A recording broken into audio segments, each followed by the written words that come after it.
వేదిక పైన ఆసీనులైన ప్రత్యేకించి సత్యసాయిబాబా గారి శత జయంతి ఉత్సవం సందర్భంగా ఇక్కడికి విచ్చేసిన మనందరి beloved Prime Minister, most respected Prime Minister in the world, most respected leader in the global stage, Sri Narendra Modi గారికి నా హృదయపూర్వక నమస్కారాలు. అలాగే తన అపారమైన అనుభవంతో రాష్ట్రాన్ని సమర్థవంతంగా నడిపిస్తున్న నాయకులు గౌరవ ముఖ్యమంత్రి శ్రీ చంద్రబాబు నాయుడు గారికి, భారతరత్న శ్రీ సచిన్ టెండూల్కర్ గారికి, శ్రీమతి ఐశ్వర్య రాయ్ బచ్చన్ గారికి, సోదరులు నారా లోకేష్ గారికి, వేదిక పైన ఆసీనులైన ప్రతి ఒక్కరికి, మంత్రివర్గానికి, బాబా గారు మహాసమాధి అయిన తర్వాత దాన్ని సమర్థవంతంగా నడిపిస్తున్న శ్రీ రత్నాకర్ గారికి, ప్రతి ఒక్కరికి పేరు పేరున నా హృదయపూర్వక నమస్కారం.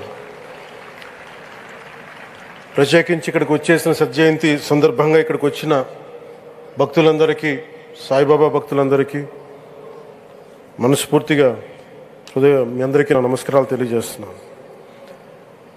సత్యసాయిబాబా గారి గురించి, గొప్పతనాన్ని గురించి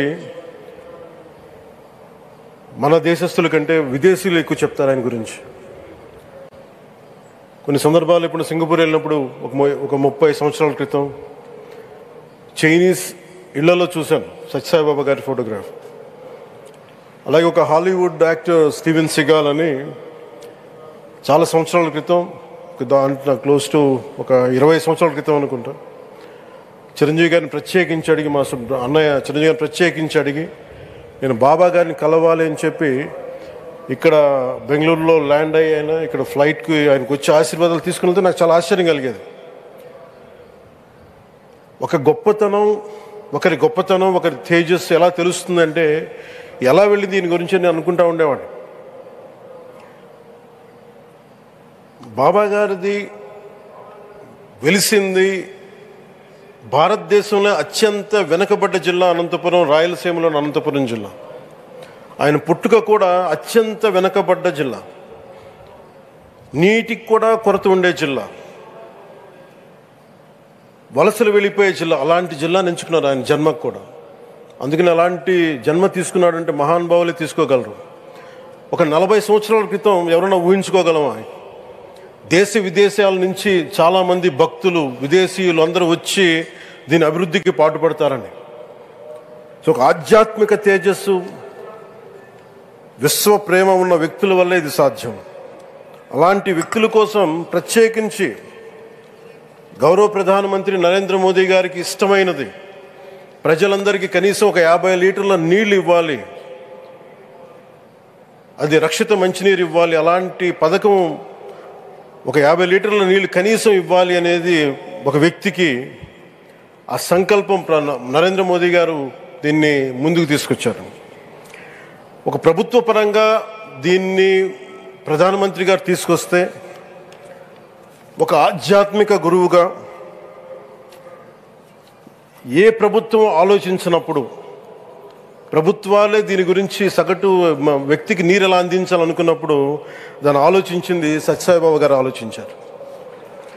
అప్పుడు ముఖ్యమంత్రిగా చంద్రబాబు గారు ఉన్నప్పుడు వారికి ఒకటే చెప్పారని, నేను ప్రజలకి దాహం తీర్చాలనుకుంటున్నాను. నాకు తెలిసిన భక్తులు, ఒక భక్తులు, ఒక ఆయన సింగిల్ హ్యాండెడ్గా 400 crores 400 కోట్ల రూపాయలు ఈ పథకానికి, సత్యసాయి ఈ పథకానికి ఇస్తాను, దాహం తీర్చే పథకానికి ఇస్తాను అంటే, దానికి ఆ రోజున ప్రత్యేకించి అలాంటి పర్మిషన్స్కి వీటికి కొంచెం కష్టాలు ఉన్నప్పుడు గౌరవ ముఖ్యమంత్రి నారా చంద్రబాబు నాయుడు గారు వీటికి అండగా ఉండి ఈ సత్యసాయి ఈ దాహం తీర్చే ఈ పథకానికి, అంటే మనం చెప్పాలంటే జల్ జీవన్ మిషన్ అంకురం సాయిబాబా గారు చేశారు ఇక్కడ. ఇది తమిళనాడులో కానీ, తెలంగాణలో కానీ, మిగతా అన్ని రాష్ట్రాల్లో కూడా ఈరోజు చేయగలుగుతున్నామంటే దానికి అంకురం సాయిబాబా గారు అందించారు. ఆయన సేవా తత్పరత ఆయనది ఎవరెవరో ఎంతమందో ప్రభావితం చెందారో లెక్కలేదు.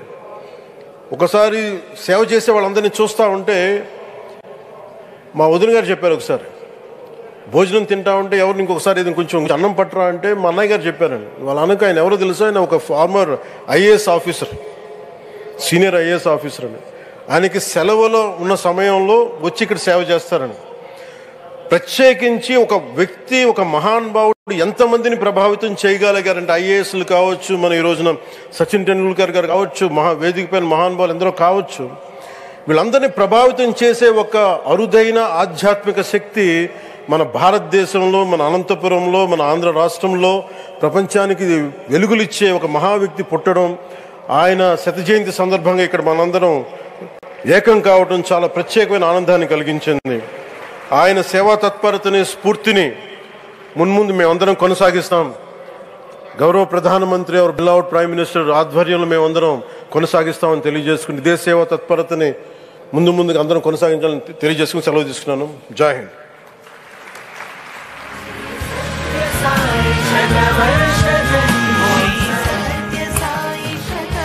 Thank you, sir, for your